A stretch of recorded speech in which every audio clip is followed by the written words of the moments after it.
Hello and all, welcome to a Galaxy Man Show interview show. So for my very next guest is this incredible singer and songwriter named Rachel Panchal. Hopefully I said her last name right. She's truly sensational. So I'm about to add Rachel into the live now and have a chat with Rachel about her incredible music. So yeah, let's add Rachel in and have a chat with Rachel. Hi Rachel. Hello. How's it going? Good. How are you? Yeah, really good, thanks. I just want to say, first up, thank you so much for taking the time to join my show. It's such a pleasure having you on. To people that don't know who you are, if you can give a bit of backstory about who you are and what you do, and then we'll dive right into the questions. Yeah. Hi, Judy, by the way. She joined the live. So a little background on what I do. I'm a singer and a songwriter, and I write and produce my own music. And then I've also, my vocals have been used in different, like TV shows and films and stuff like that. So, I do a little bit of, a bunch of different things, and I teach vocal lessons. So lots of different like things within music, but, more recently I've been doing a lot of writing and like producing my own music from home. Awesome. So we'll dive right into the very first question. So for my very first question, you have actually created this incredible EP song called Afterglow. What was like the whole experience like creating this incredible song, and what's like the meaning behind Afterglow? So I just had heard that song. It was, it's my kind of cover, my spin on Ed Sheeran's song. And so I think I found it on TikTok because it was like a trending sound. And I just really liked it. I liked the like soundscape that he used and what it was about. And I don't know, I just kind of felt it, and I listened to it a bunch of times. That tends to be like, if I find a song I like, I'll just listen to it like a bunch of times in a row. And then I was like, I was kind of looking for something to cover, and I was like, I think I could kind of make this a little bit different. It'll be at least like a female vocal versus a male vocal, and kind of add my own spin on it. So I just decided, I'll try it and I'll do it. So that's kind of how that came about, and yeah. Awesome. So for my very next question, so you have also made this other incredible song called Top of the World. What was that whole experience like, getting to do this song? Yeah, so that EP, like, it's kind of a group of songs that I did primarily with a producer. It was kind of interesting. It was my first release, and I worked with a few different producers on it, and they really ranged in like different levels of producers, meaning like one of them was my friend, and at the time he was in college, and we recorded the whole thing in his like dorm room. And that's Don't Want to Want You is the song on that we recorded, in kind of just in his dorm room. And then I also on the same EP did three songs with a producer named Jeff Bova, who's worked with like Celine Dion and Michael Jackson and all these like big people. So and it sounds pretty congruent, but yeah, that was a really cool experience being able to work with all the producers, but specifically with Jeff, just because he's really talented, and you could tell with all of his years like in music, like I was able to like kind of say how I felt, like how I wanted the song to feel, and he was able to like immediately pull sounds just based on my description that like matched my heart behind what I was trying to say and do. So so that was really a neat experience. But that's a little bit about that one. So awesome. So on to my very next question. So you have also created this other incredible EP song called This Is Me. What was the world? What was that whole experience like? This Is Me Trying, is that what you said? Oh, okay. Yeah. So that one, again, kind of like similar to the Ed Sheeran one. I was listening through, that was like during pandemic lockdown time, and when Taylor Swift released her whole album, and I was just kind of listening through, and as I heard that one, I just thought it'd be cool to have a version with a lot of harmonies. Like her, I love everything that she did, and it was really cool. And I was like, well, again, I was kind of looking for something to cover, and I was like, you know, this could be interesting with a lot of layered harmonies. So it's like, oh, I'll just, you know, kind of put my own spin on it, and yeah, so that's how that one came about. Awesome. Well, can I just say, like, with the covers that you've done, like, performed before, like, you have such, like, a sensational vibe of, like, like, song choices that you do. Like, what has been, like, the most favorite song choice of yours that you've performed? Well, thank you for saying that. That's Very very welcome. kind. Yes. So I would say probably my favorite cover that I've done on my own is Always Remember Us This Way from A Star Is Born. I just really love that song, and it stood out to me when I saw the movie. And I thought when I saw the movie that it had such like a rock ballad feel, and so I kind of saw an opportunity for like a soft, intimate piano vocal version of it, because it really, I think, lends itself to that. So that was kind of neat because A, I really love the song, and B, there was like this opportunity to like do something different with it. So I that's always nice when there's kind of an opportunity, because I kind of feel like if I just did the same exact thing as the original, like why not just listen to that one? It's like better than what I could do. So that's why I'm like, okay, if I can like find a way to make it, you know, just like, and you want to do it, listen to it in addition to the original, that's kind of how I like to approach it. But yeah.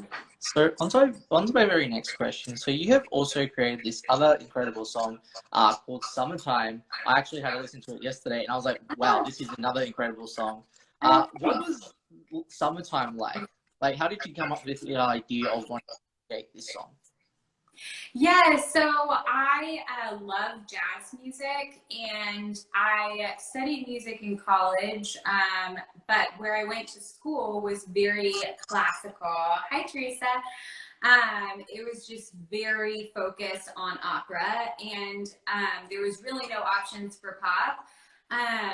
But they did have a jazz group, and so it's like, okay, I'll join the jazz group because that's like as close to pop as I can get. And then I kind of really fell in love with jazz music in general. So so I love the song Summertime. And so again, I was like, I've been getting more savvy producing like with full instruments, but it's a process, and what I definitely can do is layer my voice and play with my vocals. So it's like Summertime could be a cool song to do like an a cappella vocal heavy harmony, like interesting sort of arrangement. So it's like, I'll run with it.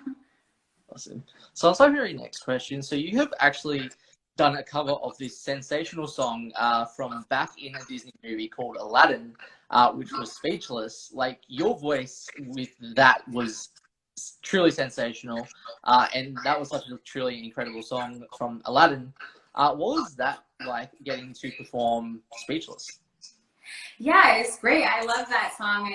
I think, oh gosh, hopefully I'm saying this right. I'm fairly certain that maybe the guys from La La Land wrote that. I'm not 100% sure, so I could be wrong. But because it was a while ago now, but I remember they were talking about adding new music to the live version of Aladdin, and I think that they were the writers on it. And so I immediately had to check it out because, of course, I love everything, all the songs from La La Land as well. Yeah, and I just thought it was, I thought it was really a compelling song, and I was like, yeah, I think I can, you know, do a cool version of this. So yeah, that's kind of what led to that one. Well, your spin on like Speechless was fantastic. So yeah, I just wanted to say that first up. So on to our very next question. So you have actually created a song called 2020. What was that whole experience like, getting to create 2020, the song? And what made you want to create this song? Yeah, so it's interesting. Like recently, I've really just kind of been hearing like songs in my head, just like lyrics and melody. Like it'll just kind of pop into my head randomly. Like and just kind of like a download, and I just kind of sit down and I like write it all down, either on my phone, like on my notes. Actually, usually it's on my notes, but I hear the melody in my head, and even if I don't record it, sometimes I'll still remember it. When I look at the lyrics, I'll remember like the melody that I was singing in my head. And 2020 was like that. It was just, you know, I mean, we were all in, we lived it. Like we were all in 2020, and I just was like, I was just writing about like how I felt about it, and hopefully, you know, other people could relate. And as I was writing how I felt about it, I was hearing like a melody in my head that went with it. And then I sat down at the piano and found some chords. And then that was actually the first one that I kind of like produced out on my own. And so, yeah, I, you know, did all the sounds. I've since like purchased like higher quality sounds. I think I did that one like all with Logic, like just Logic sounds that pre-exist on there. Since then I've like bought like higher quality sounds, but anyway, that's kind of how that came about. And yeah, it's the first one I released that I like did more production on, other than just like vocals and piano. Yeah. On to my very next question. So, who inspired you to get into singing in the first place?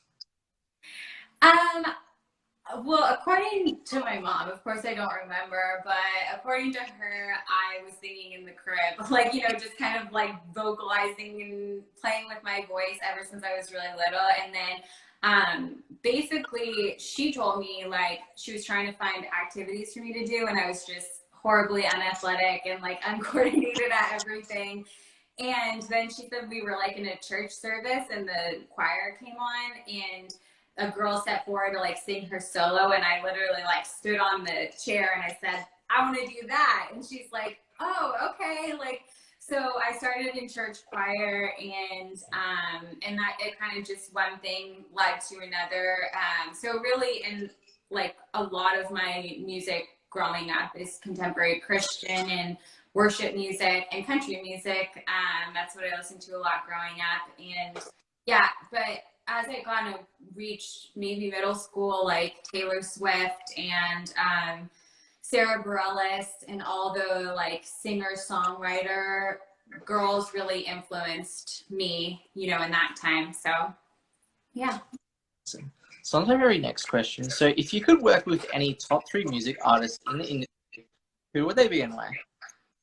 Okay, so I thought about this a little bit, but I only thought of one person that came to the top, but I'll think of it. There's like so many, of course, so it's like, brain, you know? But Ryan Tedder is one of them. So I actually took a production class of his like at the beginning of the year, just online, like anybody could take it, but it was really good. And so if people don't know who he is, he's the lead singer for One Republic, and he's like a prolific songwriter for other people. So he's written for like Beyonce. I was like, I hope I don't say that wrong. Yeah. He wrote Halo, and then like Ellie Goulding and like Jonas Brothers. I think he has something on Justin Bieber's latest album. So yeah, that would be amazing. Actually, Justin Bieber, I really especially liked this last album, but he would be cool. Oh gosh, Olivia Rodrigo, I really like. She would be awesome. And then people I just admire, like Sia, am like, put her on a pedestal, and Ellie Goulding as well. So yeah, there's a lot. So I'll say my very next question. So what have you learned about yourself as a person, like especially during COVID? Oh my gosh, so much. I feel like, it definitely was like a time to be very introspective. I mean, from a music perspective, it really forced me, hi Nathan. From a music perspective, it really forced me to think about production and learning to produce myself. And it like forced me to do it, because it's such like an easy thing to put off, like because the learning curve is like fairly steep, and like, you know, you're watching endless YouTube videos about how to like do this really minute thing, and then it goes wrong and everything's, and you're like, oh my gosh, what am I doing with my life? but COVID's like, I literally have no excuse. I have nowhere to be. So I have to just like focus in on this. So I think that was a huge blessing that came out of being, you know, of like, it's like, okay, like you don't have any excuses. It's really time to learn how to, you know, the fullness of your craft, as they say. So yeah.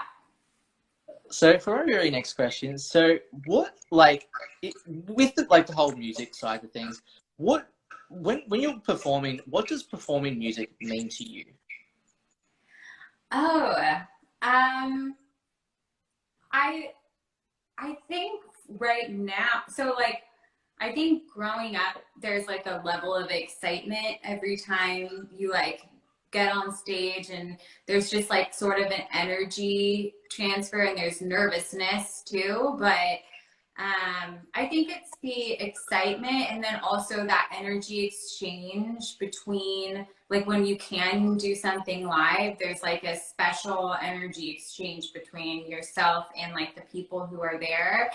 And as I've done it more and more, I get less nervous, and especially in certain situations like singing at church or something like that, I'm not as nervous because I've done it so many times. And it just feels very free. Like it just feels like you're in the zone. You know, it's like you're not thinking about anything else. You're just totally in the moment, which for me is very hard. Like I'm always living in the past, a lot in the past, and then also like a lot in the future of like anxiety and worrying about both things. But when I'm performing, I'm not thinking about anything except for being in the moment. And so that is very freeing. So I think that's what it means to me. Yeah. So that's my very next question. So what are like the whole positives and negatives into the whole music side of things, and how do you get through those negatives as a person?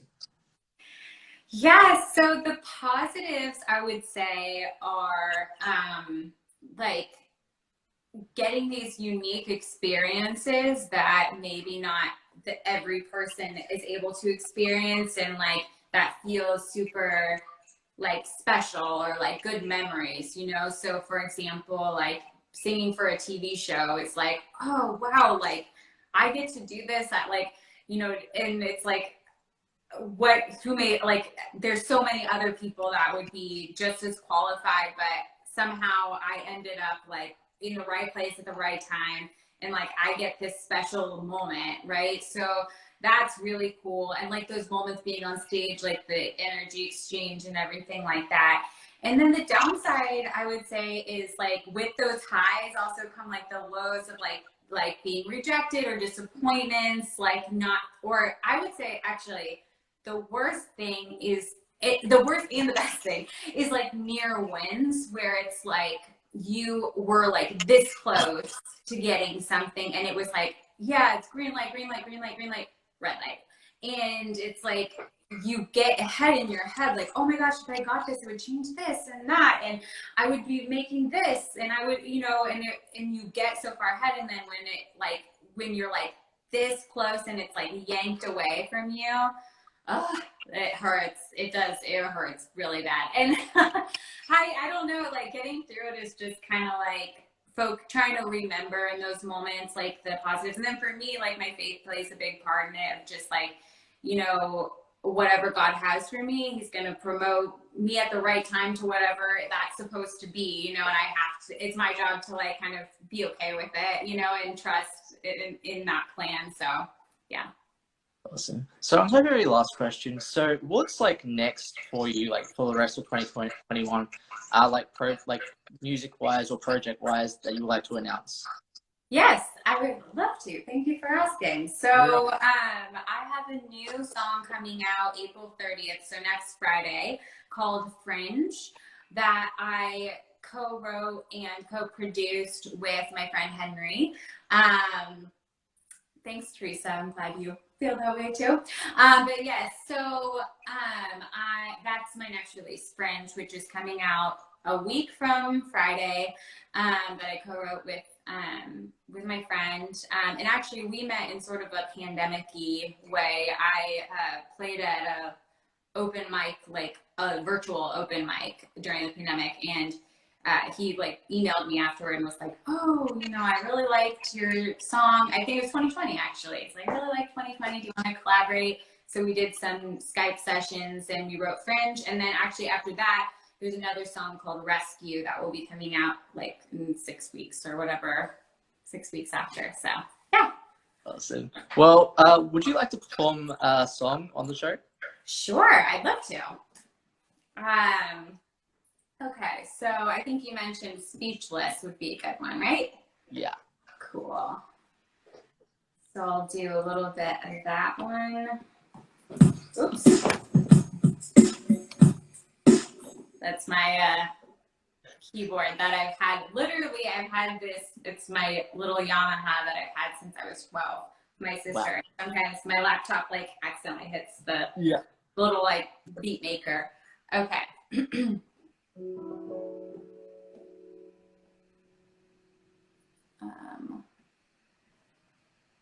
Oh, here it is.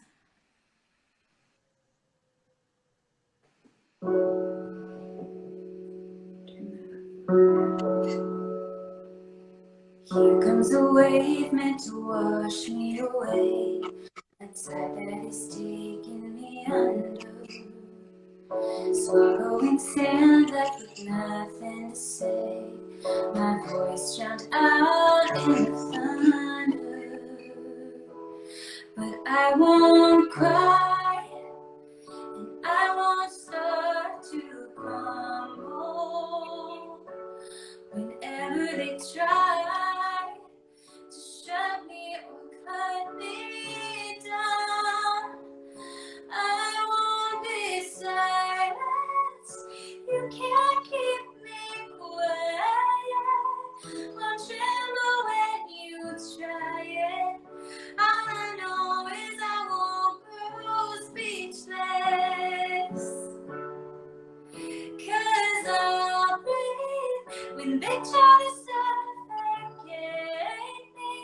Don't you underestimate me, 'cause I know that I won't grow speechless. All I know is I won't grow speechless. Speechless. Yes. Yeah. Wow. Man, your voice, I have to say again, like your voice is truly sensational and you have such a bright future ahead of yourself. You like really do. Like your talent is super high and wow, like, yeah, I'm shocked how like talented you are. So I just want to say you have such a bright future ahead of yourself, Rachel. Never give up of being your amazing and incredible self. Do you have like any last final thoughts that you like to say to people on the show? Well, thank you for saying that, and thank you for having me. This was really fun, and you asked some great questions, and I feel like I got to kind of open up, which was nice. And yeah, you did a really good job asking all the questions. And yeah, so anyway, I enjoyed it a lot, and thanks for having me.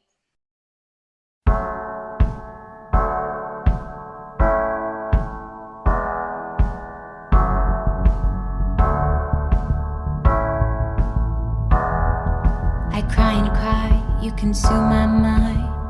Can't eat, can't sleep.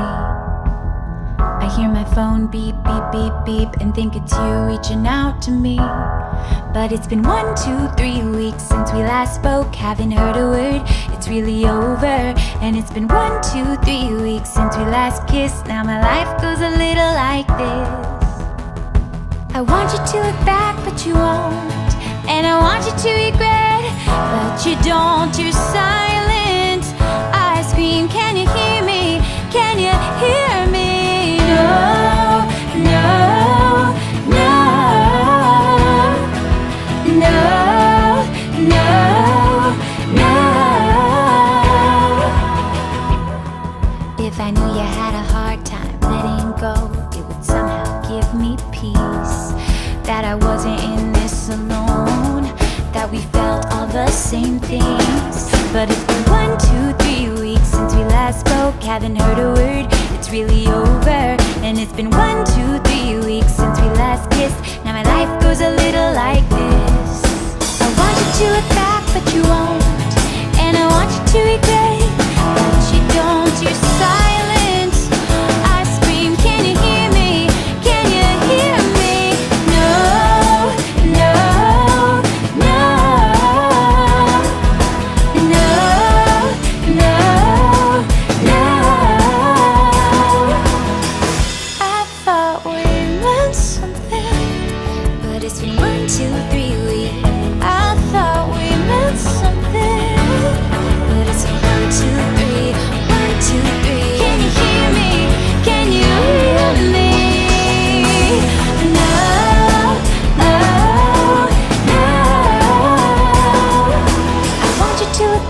that you won't, and I want you to regret, but you don't. You're silent. I scream, can you hear